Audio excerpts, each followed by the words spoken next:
मुझे भी कुछ कुछ बातें अच्छी लगी। वैसे तो बहुत बातें बताई, लेकिन 2-3 बातें मैं भी करूँगी। अगर मुझे भी फ्यूचर में अगर मंदिर लेना है तो मैं फिर मार्बल का नहीं लूँगी, लकड़ी का, जो भी लकड़ी के टाइप्स आते हैं उसमें लूँगी। और दूसरी बात उन्होंने बताई कि हेलो एवरीवन, गुड मॉर्निंग। आज के वीडियो में आप सबका बहुत बहुत दिल से स्वागत है। आज सुबह सुबह ही मैंने व्लॉग को स्टार्ट कर दिया है। तो ब्रश करने के बाद सबसे पहला मेरा काम है गर्म पानी पीना। तो गर्म पानी मैंने एक साइड रख दिया है करने के लिए, और गर्म पानी होते होते जो रात के साफ़ किए हुए बर्तन हैं उसे मैं लगा लेती हूँ। बाहर बहुत ज़्यादा उजाला है इसीलिए ऐसा दिख रहा है। और सुबह सुबह उठने के बाद मैं हनी वाला पानी पीती हूँ। तो पानी अभी गर्म हो चुका है। 1 चम्मच हनी और थोड़ा सा नींबू, जितना आप ले सकते हो उतना आपने नींबू लेना चाहिए, ज़्यादा भी लिया तो बहुत अच्छी बात है। तो ये मैं करती हूँ रोज़। तो अभी मैं यहाँ पे पानी पी लेती हूँ।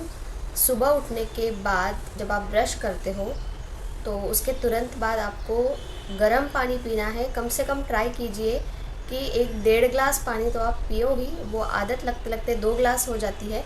और मैं भी जब पानी पीती हूँ, जो पहला गिलास पानी पीती हूँ उसे मैं थोड़ा सा ज़्यादा गर्म रखती हूँ। और अगर आप लेमन वाला पानी नहीं पी सकते हो तो आप सिर्फ हनी डाल के पानी पीजिए, लेकिन पानी पीना चाहिए ज़रूर गर्म पानी। मैं ये नहीं बोलूँगी कि इसकी वजह से पतले होते हैं, क्योंकि हम लोग को अभी सालों हो गए हैं, 7-8 साल हो गए हम लोग ऐसा ही पानी पीते हैं, मैं और अश्विन। और पतले होते नहीं है इससे, लेकिन जो हमारी स्किन पे इसका ज़रूर फ़ायदा होता है। जो लेमन डालते हैं और हनी हम डालते हैं पानी में, गर्म पानी है, गर्म पानी में, उसकी वजह से स्किन अच्छी रहती है। ये मैं आपको 100% गारंटी के साथ बता सकती हूँ।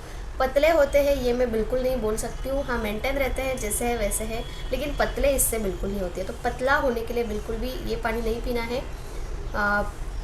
जब सुबह उठते तो हमें गर्म पानी पीना चाहिए। उसके बहुत सारे रीज़न्स हैं। तो गर्म पानी पीना स्टार्ट कीजिए अगर आप नहीं पीते हो तो। बहुत सारे लोगों को आदत होती है कि सुबह सुबह जो 5 बजे उठते हैं वो तांबे के बर्तन में से पानी पीते हैं, तो वो भी अच्छा होता है। लेकिन बहुत सारे लोग ऐसे नहीं करते हैं, तांबे का बर्तन में पानी नहीं रखते, उसे रेगुलर रखना पड़ता है। तो आप गर्म पानी पीना स्टार्ट कीजिए। सेहत के लिए भी बहुत अच्छा है और आपके स्किन के लिए भी बहुत अच्छा है। तो मैं पहले ये गर्म पानी पी लेती हूँ। पहला गिलास मेरा ज़्यादा गर्म रहता है तो मुझे सिप करके पीना पड़ता है।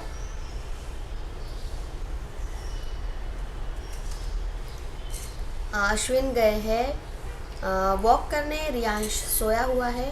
तो अभी मैं पानी पीती हूँ और फटाफट झाड़ू और पोछा करती हूँ।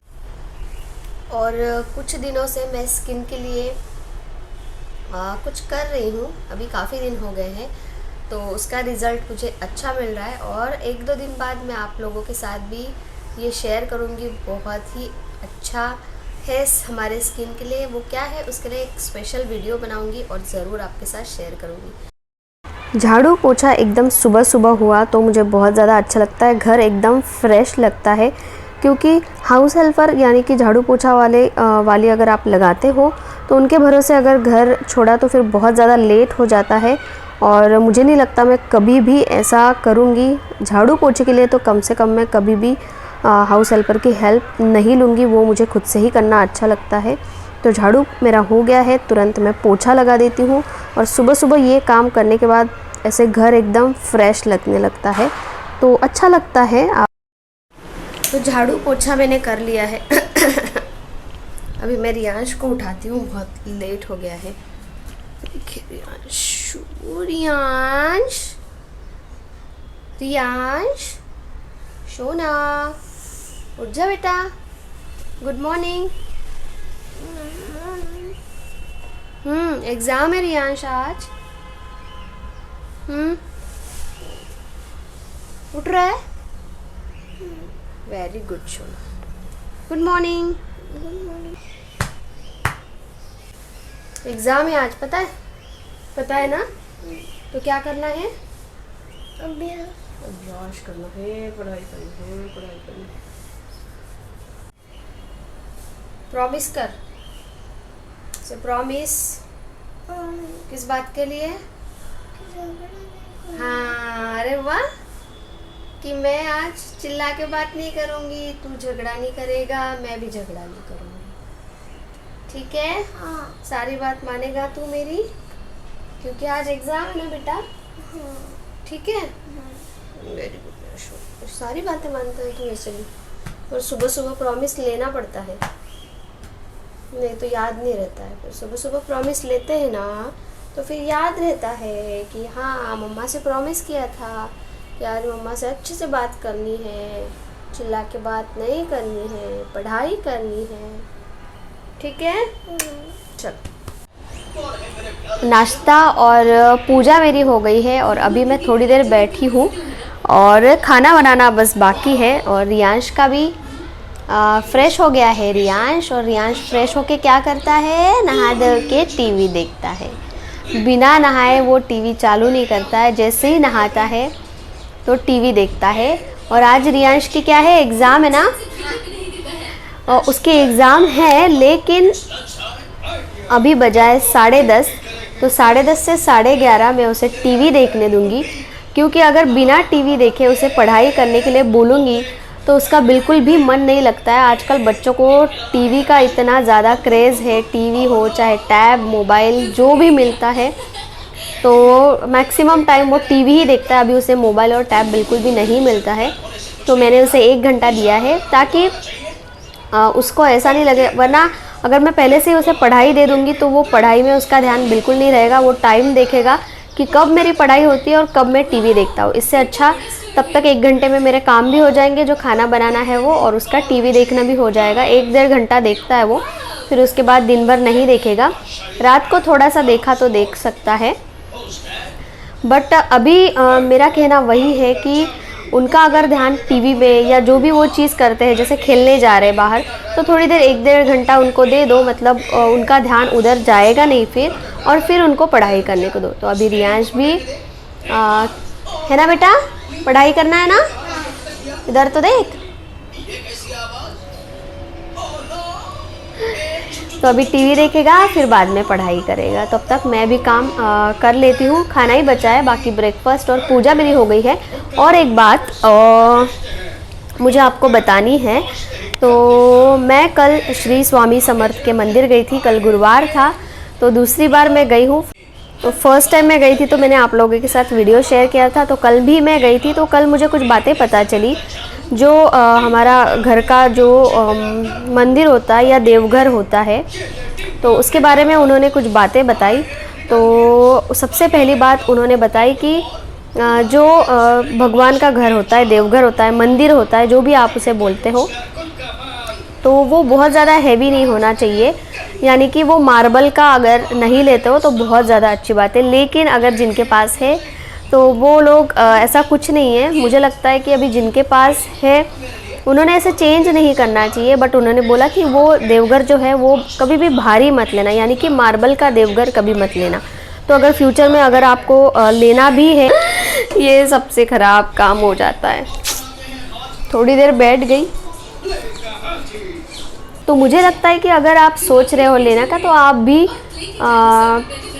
मुझे भी कुछ कुछ बातें अच्छी लगी। वैसे तो बहुत बातें बताई, लेकिन 2-3 बातें मैं भी करूँगी। अगर मुझे भी फ्यूचर में अगर मंदिर लेना है तो मैं फिर मार्बल का नहीं लूँगी, लकड़ी का, जो भी लकड़ी के टाइप्स आते हैं उसमें लूँगी। और दूसरी बात उन्होंने बताई कि भगवान को किस तरीके से जो मंदिर है उसमें कैसे रखा जाता है। सिंपल भाषा में बताऊंगी। उन्होंने बहुत कॉम्प्लिकेटेड, बिल्कुल एकदम ऐसे शब्द का प्रयोग किया जो मुझे अभी याद भी नहीं आ रहा है। तो भगवान की स्थापना मतलब किस तरीके से उनको रखा जाता है, पहले क्या रखना है, फिर लेफ़्ट साइड क्या रखना है, राइट साइड क्या करना है, तो उतना हमसे नहीं किया जाता है। और मुझे लगता था कि जो हमारा घर का मंदिर है वो सिर्फ पूरब और पश्चिम में ही होना चाहिए, लेकिन उन्होंने बोला कि उत्तर में भी रहा तो चलता है, सिर्फ दक्षिण साइड में उसको नहीं होना चाहिए। दक्षिण साइड में रहा तो बहुत सारे डिसएडवांटेज होते हैं, नहीं रखना चाहिए। तो वो सबको ही पता है, मुझे तो इतना भी पता था कि उत्तर में भी नहीं रखना चाहिए, तो इसलिए मेरा बराबर है जहाँ पे मैंने रखा है। देन तीसरी चीज़ उन्होंने क्या बताई है, और एक चीज़ बताई है, तीसरी चीज़ उन्होंने ये बताई कि जो हमारी इस तरीके से मुट्ठी बनती है, तो इससे जो है, जो हम मंदिर में भगवान रखते हैं, इससे बड़े नहीं होने चाहिए। मतलब ये जो मुट्ठी है हमारी, तो इससे जो अगर बड़े भगवान होते हैं, मतलब इससे हाइट में ज़्यादा बड़े भगवान होते हैं। बहुत सारे लोगों को शौक़ होता है कि बड़ी बड़ी मूर्तियाँ लाके वो देवघर में रखते हैं। तो मुझे नहीं पता, मेरे घर में तो है नहीं। तो उन्होंने बोला, उसका रीज़न उन्होंने नहीं बताया। हो सकता है नेक्स्ट टाइम अगर मेरे घर में होती तो शायद मैं पूछती कि इसका रीज़न क्या है, मतलब क्यों नहीं रखना चाहिए। तो उन्होंने बस इतना बोला कि अगर आपके घर में है तो उसे विसर्जन कर दीजिए, मतलब अच्छे तरीके से। तो रीज़न मुझे नहीं पता, लेकिन ये 2-3 बातें उन्होंने बताई हैं और आगे भी ये ये सारी बातें बताने वाले हैं वो। तो और भी मुझे कुछ पता चलता है तो ज़रूर मैं आप लोगों के साथ शेयर करूँगी। अभी तो एक मैंने डिसाइड कर लिया है कि जब भी मैं मंदिर लूँगी तो मैं लकड़ी का मंदिर लूँगी। और एक बात उन्होंने बताई कि बहुत सारे लोगों को मतलब पता नहीं, अगर कहीं पे भी घूमने गए तो भगवान की मूर्ति लेके आते हैं, चाहे वो मंदिर में रखने के लिए हो या फिर चाहे वो शोकेस में रखने के लिए हो, या जस्ट शो पीस उसे रख देते हैं। तो ऐसा बिल्कुल भी नहीं करना है। आपको आपसे जितना होता है, जो भगवान का होता है, उसी भगवान का अच्छे से करो। जहाँ पे भी जाओगे वहाँ से एक मूर्ति लेके आओगे और वो मूर्ति फिर मंदिर में रखते जाओगे और बस रख के रोज़ उसकी पूजा करनी है। तो ऐसे मत कीजिए। अगर आपसे सच में हो रहा है तो ही वो मूर्ति को लेके आए और ट्राई कीजिए कि जो भी आप मूर्ति लाते हो तो उसे एज ए शो पीस मत रखिए। ऐसे बहुत सारे अच्छे अच्छे शो पीस मिल जाते हैं, तो भगवान की मूर्ति को एज ए शो पीस नहीं रखेंगे तो अच्छा है। तो ये 2-3 बातें मुझे सच में अच्छी लगी। ये बातें हमको पता होती है लेकिन बताता कोई नहीं है। तो अगर आप भी ये वीडियो देखते हो तो ट्राई कीजिए कि अगर आपके घर में है तो उसे आप चाहो तो विसर्जन कर सकते हो, या तो फिर उसे रहने दीजिए और आगे से ट्राई कीजिए कि ये सारी बातें ना हो। तो अभी थोड़ी सी खाने की तैयारी कर लेती हूँ। तो आज मैं भाकरी बनाने वाली हूँ। तो उसके लिए मैंने यहाँ पे नाचनी का आटा, ज्वारी का आटा और थोड़ा सा गेहूँ का आटा लिया है। उसमें मैंने नमक डाल दिया है और इसे अच्छे से मिक्स कर लेते हैं। और जब भी आपको भाकरी बनानी हो तो उसके लिए हमेशा गर्म पानी का इस्तेमाल करना चाहिए। उसकी वजह से भाकरी जो है वो एकदम सॉफ्ट बनती है। तो गरम पानी इस तरीके से उबाल लीजिए और ये पानी इस आटे में डाल दीजिए और इसे हमें चम्मच से मिक्स करना है, ना कि हाथों से, नहीं तो हाथ जल जाएगा। तो थोड़ा थोड़ा पानी डालेंगे और इसे मिक्स कर देंगे और 10-15 मिनट के लिए इसे ऐसे ही छोड़ेंगे ताकि ये अच्छे से ठंडा हो जाए और फिर हम नॉर्मल वाटर से इसे गूँथ सकते हैं। तो ये देखिए, इस तरीके से मस्त पतली पतली एकदम भाकरी बनती है और बहुत सॉफ्ट बनती है। रोटी जितनी तो नहीं, लेकिन सॉफ्ट भाकरी बनती है। और तो भाकरी के साथ मैंने मूंग दाल जो छिलके वाली मूंग दाल होती है उसे बनाया है और राइस बनाया है और बस बाकी सलाद और फिर या तो फिर दही लेंगे खाने में। तो ये मैं पहले कर लेती हूँ। तो खाना मेरा बन गया है। आपने देखा मुझे भाकरी इतने अच्छे से नहीं आती है मम्मी जैसी, लेकिन फिर भी भाकरी कभी ना मतलब 2-3 दिन में खाना चाहिए हफ्ते में। तो भाकरी कभी ना कभी बन जाती है ऐसे, कभी रात को बनती है, कभी दोपहर में बनती है। और बस अभी रियांश की पढ़ाई लेना बचा है और रियांश हमारा कर रहा है पढ़ाई। यस, और रियांश आप देखिए किससे पढ़ाई कर रहा है वो। ये पेपर्स, ये जैसे हम नहीं बड़े होते हैं तो नोट्स तैयार करते हैं, वैसे ये रियांश ने क्यों करके रखा है बेटा, तू बताएगा? ये ऐसे इससे पढ़ाई क्यों करनी पड़ रही है हमको? क्योंकि मैंने ध्यान नहीं दिया पेपर पे। हाँ, वो भी कर। अभी क्यों पढ़ना पड़ रहा है ऐसे पेजेस से, बता तो ज़रा। क्योंकि मेरा ध्यान कहीं और था। मैंने एरोप्लेन बना के बाहर फेंक दिए थे और फिर मम्मा ने मुझे बहुत मारा और फिर मैं नीचे गया और फिर मैं लाया और फिर मैंने मम्मा ने ना ऐसे स्टेपल किया ये स्पिन से। तो गलती की ना, फिर ये गलती हुई थी ना। आगे से करेगा बेटा ऐसे? नहीं। तो रियांश पेपर से पढ़ाई कर रहा है, उसने बताया, लेकिन आपको समझ में नहीं आया होगा। तो कुछ रिवीजन पेपर आए थे तो उसके आंसर्स ये बुक पे हमने लिख दिए थे, तो उसके आंसर्स मैंने लिखे प्लस उसने भी लिखे, उसको कॉपी किया और एग्ज़ाम के पहले मैंने उसे रीड करने के लिए दिए थे। तो रियांश बेटा ने, हमारा रियांश बेटा बहुत होशियार है, तो उसने क्या किया, जो आंसर मैंने लिख के दिए थे उसे एक बुक पे, तो उसने आंसर करते करते ही वो बोल रहा है कि उसका ध्यान नहीं है, तो उसने खेलते खेलते उसके पेजेस फाड़े और उसको एरोप्लेन बना के बाहर उड़ा दिए। और फिर मेरे काम हुए तो मैं उसकी पढ़ाई लेती हूँ, तो जैसे ही मैं उसकी पढ़ाई लेने के लिए बुक निकाली तो बुक में से आधे पेजेस गायब, आधे से ज़्यादा पेजेस गायब थे। तो मुझे समझ में नहीं आया कि अचानक से क्या हो गया। तो सॉरी, तो मैंने पूछा उसको कि कहाँ गए पेजेस, तो उसे पता ही नहीं था। वो फिर उसे पता चल गया कि अभी मम्मा मारेगी, है ना। तो रियांश ने बोला कि मुझे नहीं पता पेजेस कहाँ हैं। फिर मैंने लगाई एक ज़ोर से, तब जाके उसने बताया कि मैंने एरोप्लेन बना के नीचे उड़ा दिया। ऐसी मेरी तब वो हो गई थी ना, फिर मैंने उसको बहुत पीटा, अच्छे से पीटा, और फिर बोला कि नीचे जाके सारे एरोप्लेन उठा के लेके आ। फिर नीचे गया, एरोप्लेन उठा के लाए और तब जाके ये ऐसे पेजेस जुड़ाए हैं। फिर ये देखिए, एक एरोप्लेन तो छत पे, हाँ छत पे ही है, तो वो पेजेस रह गया। तो इसीलिए अब इससे ही पढ़ाई कर रहा है वो, क्योंकि ये मैंने लिखा हुआ था, उसने लिखा हुआ भी है सेम, लेकिन वो पेंसिल से लिखा हुआ था और पेंसिल का जल्दी लाइट हो जाता है। ये मैंने पेन से लिखा था और पढ़ाई भी हो इससे ही कर रहा था, तो अभी इसी पेजेस से वो एग्ज़ाम की पढ़ाई कर रहा है। तो ऐसा है रियांश, कब क्या कर देना कुछ पता ही नहीं चलता है, बिल्कुल बुक की कदर नहीं है उसको, बुक कहाँ पड़ी रहती है। लेकिन आज की पढ़ाई उसने अच्छे से कर ली है। मैं पूछूं एक सवाल, What are the different landforms? What are the different landforms? Mountain, hills, plains and desert. Are the different landforms?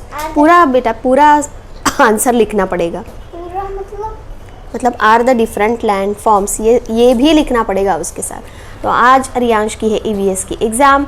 खाना मेरा बन गया है, अभी थोड़ी सी पढ़ाई लेती हूँ, फिर खाना खाएंगे क्योंकि 1:30 बजे एग्ज़ाम स्टार्ट होगी। अभी 12:15 हो गया है। इसका क्या करूँ? तो उतना टाइम हो ही जाता है, पढ़ाई लेते लेते आधा घंटा हो जाएगा, उसको रहने दे अभी ऐसे ही। तो ये सब करते करते टाइम हो ही जाएगा। पढ़ाई लेना है, खाना भी खाना है, आधा एक घंटा उसमें लग जाएगा, 1:30 बज जाएगा। तो अभी तक का मेरा वीडियो मैं यही स्टॉप करती हूँ। इसके आगे का अगर कुछ बनता है दोपहर से इवनिंग तक या रात तक, तो उसे मैं अलग से शेयर करूँगी, क्योंकि इसे अगर कंटिन्यू करती हूँ तो वीडियो बहुत ज़्यादा बड़ी हो जाएगी। और अगर मुझे लगता है कि बच्चे अगर ऐसी कुछ हरकतें करते हैं तो उन्हें मारो मत। मैंने तो उस दिन मारा था क्योंकि कंट्रोल नहीं हुआ था, मतलब एग्ज़ाम के लिए जो पेपर दिए उसे ही उसने फाड़ के फेंक दिया था, तो मैंने उसे डांटा भी था और उस दिन मारा भी था। लेकिन मारने के बाद हमको ही ऐसे लगता है कि मारना नहीं चाहिए था, तो मारिए मत। तो ऐसी कभी कभी हरकत वो कर देता है, तो आगे से ऐसा कभी नहीं करूँगा। आगे से तो करेगा ही नहीं। उस दिन मार जो पड़ी थी, नहीं करेगा ना? नहीं। ठीक है, बच्चों को डांटना चाहिए, ऐसी कुछ हरकतें करते हैं। बाकी कुछ खिलौने के साथ ये सब किया तो चल जाता है, लेकिन एग्ज़ाम के पेपर्स के साथ उसने ऐसे किया तो मैंने उसे बहुत मारा था फिर। तो चलिए, कभी कभी तो मैं खिलौने भी तोड़ देता हूँ ना, तो भी सारे खिलौने तोड़ता ही है तू। कोई भी नया खिलौना लाया तो वो 4 दिन के अंदर टूट जाएगा। 4 दिन के लिए 5 दिन के 5 दिन के अंदर, ठीक है, खुद ही बता रहा है 5 दिन के अंदर। तो चलिए फिर आपको मिलती हूँ मैं अगले वीडियो में, तब तक के लिए चल बाय बाय कर दे। Bye bye and take care and take care. तो ये है आज का हमारा सिंपल और हेल्दी खाना, और आज का वीडियो देखने के लिए आप सबका बहुत बहुत धन्यवाद।